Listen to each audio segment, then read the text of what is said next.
శంఖచక్రం సకిరీటకుండలం సపీతవస్త్రం సరసీరుహే క్షణం సహారవక్షస్థలశోభికౌస్తుభం నమామి విష్ణుం శిరసా చతుర్భుజం.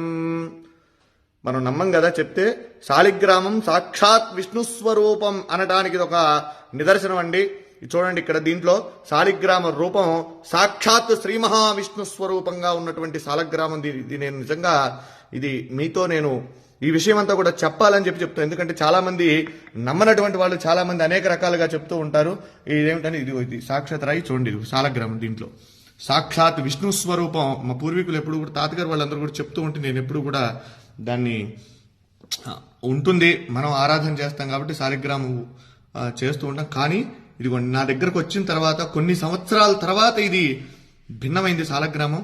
అయితే దాంట్లో సాక్షాత్ నిజంగా ఒళ్ళు గగురు పొడిచినాయండి. ఈ శాలగ్రామంలో ఉన్నటువంటి శ్రీ మహావిష్ణువుని చూడగానే నాకైతే నిజంగా కళ్ళల్లోంచి నీళ్లు ఆగలేదండి.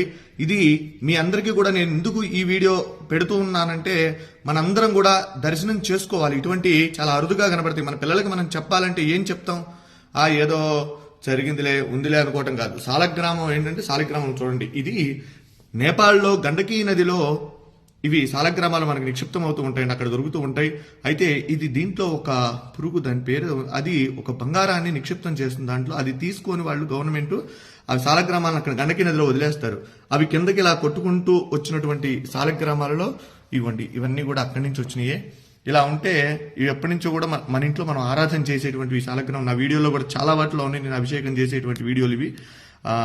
అయితే మీరు చూడండి, దీంట్లో స్వామి సాక్షాత్తు విష్ణు భగవానుడు, వెంకటేశ్వర స్వామి, నేనైతే లక్ష్మీనారాయణ అనుకుంటా, వెంకటేశ్వర స్వామి అనుకోవచ్చు.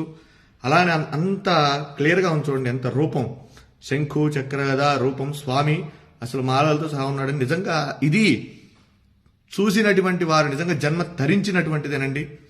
ఎందుకంటే చాలా అరుదుగా ఉన్నటువంటిది. విష్ణు భగవానుడు దశావతారాలలో